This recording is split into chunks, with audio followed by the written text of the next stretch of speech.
Ayush classes में आप सभी का स्वागत है। इस वीडियो में हम लोग सामाजिक विज्ञान के मॉडल प्रश्न पत्रों को देखेंगे जो बोर्ड पेपर के लिए बहुत ही इंपॉर्टेंट है।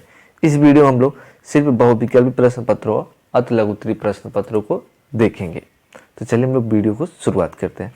अगर आप लोग चैनल पर पहली बार आए तो चैनल को सब्सक्राइब और वीडियो को लाइक करना मत भूलिएगा।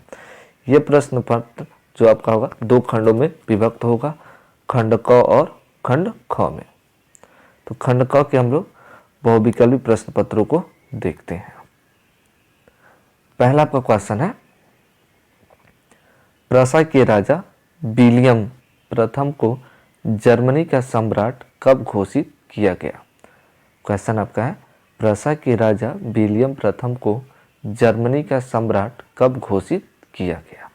तो आपका उत्तर सही हो जाएगा ऑप्शन नंबर सी, जनवरी 1871 में। अगला क्वेश्चन आपका है, असहयोग आंदोलन का नेतृत्व किसने किया। आपका 4 ऑप्शन है, जवाहरलाल नेहरू ने, बी आपका ऑप्शन है मोतीलाल नेहरू ने, सी आपका ऑप्शन है लोकमान्य तिलक ने, अब डी आपका ऑप्शन है महात्मा गांधी ने। तो आपका राइट आंसर जो हो जाएगा option number D, Mahatma Gandhi ने। अगला क्वेश्चन आपका है, 19वीं शताब्दी के मध्य भारत में कौन सा परिवर्तन हुआ। 19वीं शताब्दी के मध्य भारत में कौन सा परिवर्तन हुआ।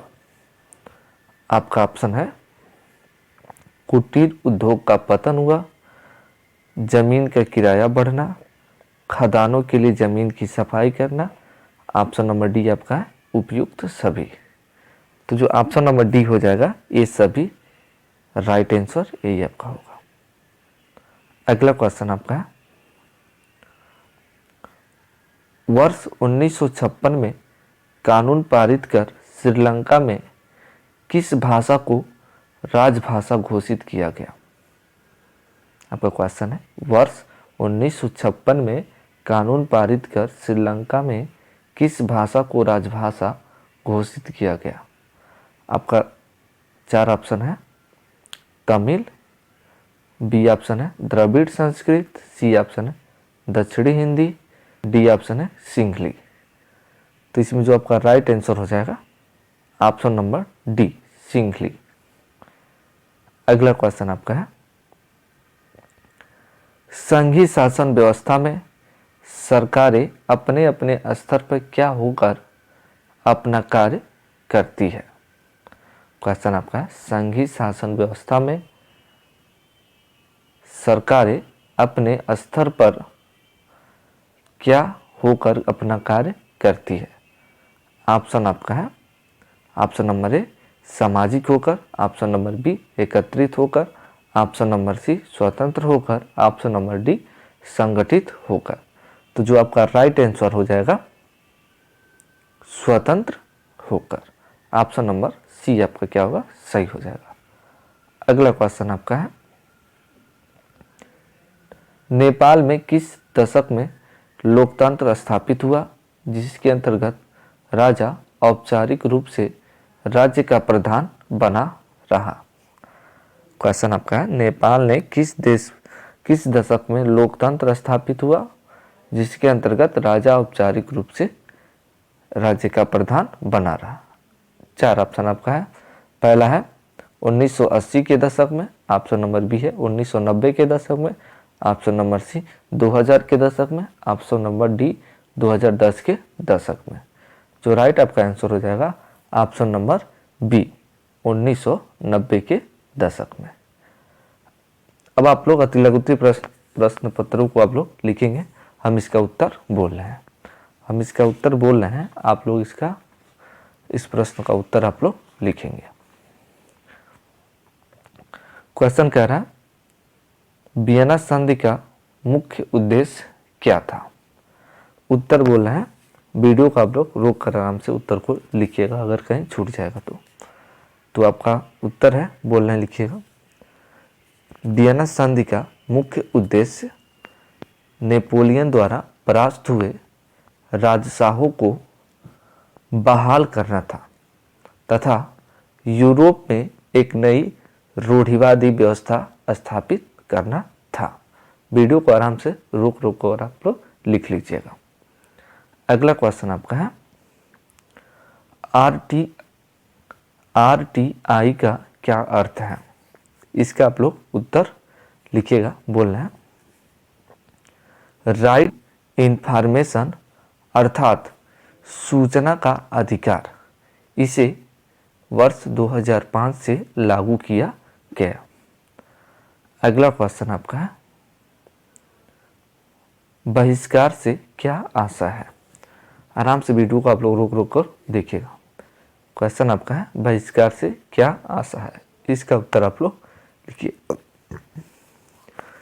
किसी के साथ संपर्क बनाए रखने या जुड़े रहने से मना करना अथवा गतिविधियों में शामिल होने से इनकार कर देना बहिष्कार कहलाता है। असहयोग आंदोलन के दौरान विदेशी वस्तुओं का बहिष्कार किया गया था। बाकी लघुत्तरी जो क्वेश्चन है आप लोग खुद से पढ़ लेंगे। जर्मनी के एकीकरण की प्रक्रिया को संक्षेप में लिखिए। अगर इन सभी क्वेश्चनों का भी उत्तर चाहिए तो कमेंट बॉक्स में आप लोग कमेंट करिएगा। इन सभी क्वेश्चनों को भी आपको प्रोवाइड कर दिया जाएगा। क्वेश्चन आप लोग देख लीजिए। मानचित्र कार्य आपका है। मानचित्र कार्य आप लोग को हम करा दे रहे हैं, तो देख लीजिएगा। आपका मानचित्र कार्य क्वेश्चन नंबर 14। पहला क्वेश्चन कहा जा रहा है वह स्थान जहां भारतीय राष्ट्रीय कांग्रेस की स्थापना हुई। तो आपका उत्तर हो जाएगा मुंबई। आपका उत्तर हो जाएगा मुंबई। मुंबई में भारतीय राष्ट्रीय कांग्रेस की स्थापना हुई थी। दूसरा क्वेश्चन आपका है वह स्थान जहां होम रूल लीग का प्रस्ताव पारित किया गया। इसका उत्तर आपका है लखनऊ। लखनऊ में होम रूल लीग का प्रस्ताव पारित किया गया था। अगला क्वेश्चन आपका है तीसरा। अब देखिएगा लखनऊ कहाँ भराएगा आपका, अभी बता दे रहे हैं मानचित्र कार्य में भी आपका। तीसरा पहला क्वेश्चन देख लिया जाता है वह स्थान जहां रामकृष्ण मिशन की स्थापना हुई। इसका उत्तर आपका है कलकत्ता। कलकत्ता में रामकृष्ण मिशन की स्थापना हुई। अगला क्वेश्चन हम लोग देखते हैं वह स्थान जहां आर्य समाज की स्थापना हुई। इसका आंसर आपका है मुंबई।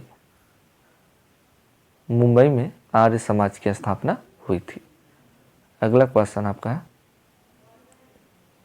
वह स्थान जहां स्वामी विवेकानंद ने जन्म लिया था। आपका उत्तर है कलकत्ता।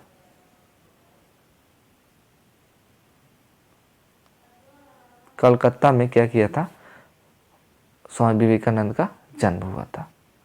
इन सभी क्वेश्चन अब देखिएगा, भर लीजिएगा आप सभी लोग मानचित्र कार्यों में। अगला क्वेश्चन हम लोग खंडखो अब देखते हैं। हम लोग खंडखो आपका है बहुविकल्पी प्रश्न पत्र क्वेश्चन नंबर 15। इसका प्रश्न हम देखते हैं पहले। निम्नलिखित में से किस प्रांत में सीढ़ीदार मतलब सोपानी खेती की जाती है? तो किस राज्य में सोपानी खेती की जाती है? आपका 4 ऑप्शन है। पहला है पंजाब, दूसरा उत्तर प्रदेश के मैदान, तीसरा हरियाणा, चौथा उत्तराखंड। तो आपका उत्तर हो जाएगा ऑप्शन नंबर डी उत्तराखंड। अगला क्वेश्चन आपका है 16 नंबर। भारत में सर्वाधिक वन क्षेत्र वाला राज्य कौन सा है? आपका 4 ऑप्शन है मिजोरम, मध्य प्रदेश, उत्तर प्रदेश और गुजरात। तीन चारों में से आपका कौन सा सही होगा? ऑप्शन नंबर आपका बी सही हो जाएगा, मध्य प्रदेश वन क्षेत्र वाला राज्य है। अगला क्वेश्चन आपका है अंकलेश्वर किसके लिए प्रसिद्ध है? अंकलेश्वर जो है किसके लिए प्रसिद्ध है? आपका 4 ऑप्शन है कोयले के लिए, ऑप्शन नंबर बी है खनिज तेलों के लिए, तीसरा ऑप्शन है परमाणु ऊर्जा के लिए, चौथा ऑप्शन है तापी शक्ति के लिए। तो इसका जो राइट आंसर हो जाएगा आपका ऑप्शन नंबर बी, खनिज तेलों के लिए। खनिज तेलों के लिए क्या है, बहुत ही इम्पोर्टेंट है। ऑप्शन नंबर आपका बी सही हो जाएगा। अगला क्वेश्चन आपका है, सार्वजनिक वितरण प्रणाली का तात्पर्य है। तो किससे आपका तात्पर्य है? 4 ऑप्शन आपका है। ऑप्शन नंबर ए, आवश्यक वस्तुओं की कम मूल्य पर उपलब्धता। ऑप्शन नंबर बी, महंगाई को कम करना। ऑप्शन नंबर सी, लोगों की आर्थिक सहायता करना। ऑप्शन नंबर डी, खाद्य उपलब्धता। तो आपका इसमें से जो राइट आंसर हो जाएगा option number A. Option number A आपका क्या हो जाएगा, राइट आंसर, आवश्यक वस्तुओं की कम मूल्य पर उपलब्धता। अगला क्वेश्चन आपका है, आर्थिक गतिविधियों में तृतीय क्षेत्र में कौन शामिल है? तो जो तृतीय क्षेत्र में आपका आता है, आप 4 ऑप्शन आपका है। पहला कृषि, दूसरा आपका उद्योग, तीसरा आपका सेवाएं, चौथा आपका कृषि संबंध गतिविधियां। तो इसमें से जो राइट आंसर आपका हो जाएगा ऑप्शन नंबर सी, सेवाएं जो होता है तृतीय क्षेत्र में शामिल होता है। अगला क्वेश्चन आपका है,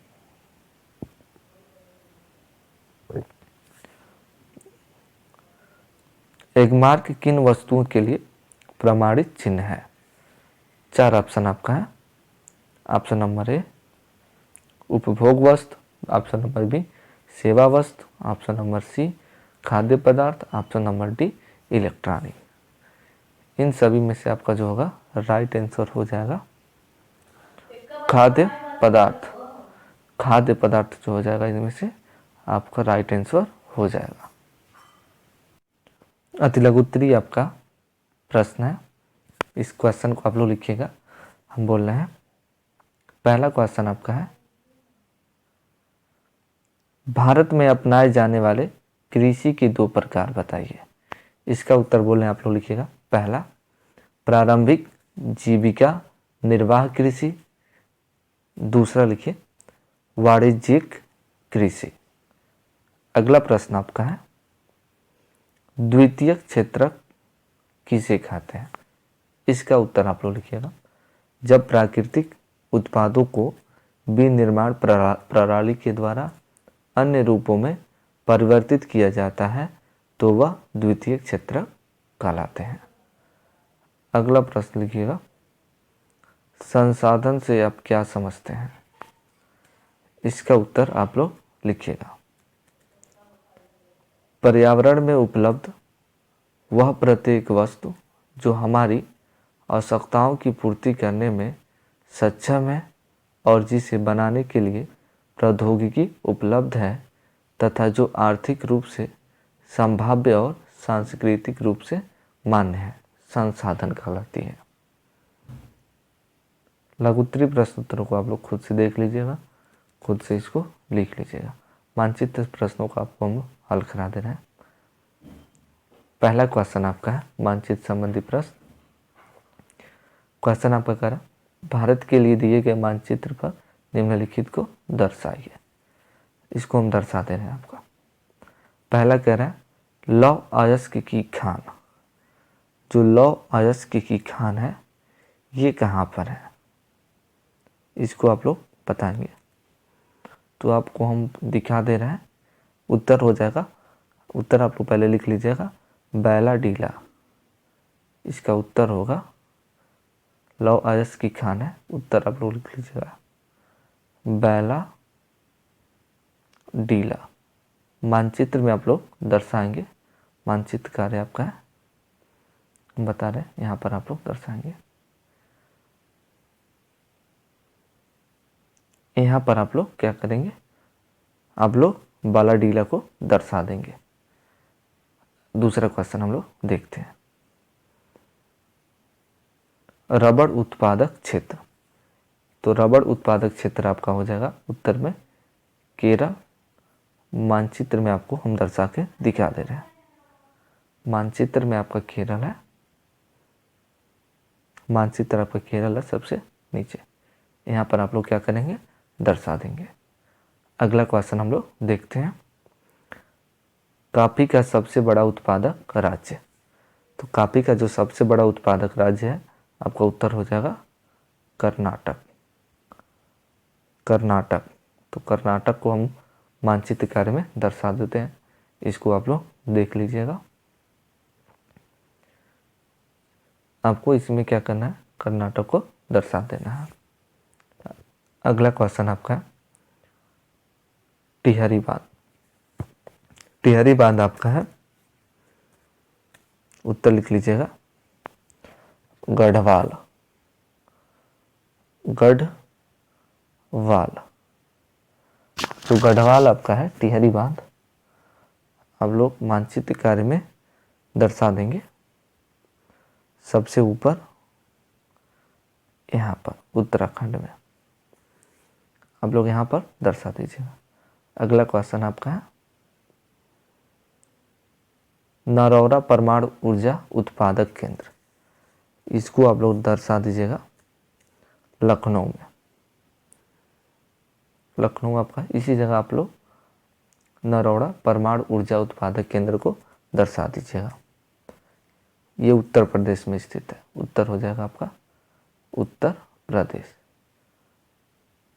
आई होप यू सभी लोग को वीडियो ये पसंद आया होगा। अगर चैनल पर पहली बार आए तो चैनल को सब्सक्राइब, वीडियो को लाइक और अपने दोस्तों के साथ शेयर करना मत भूलिएगा।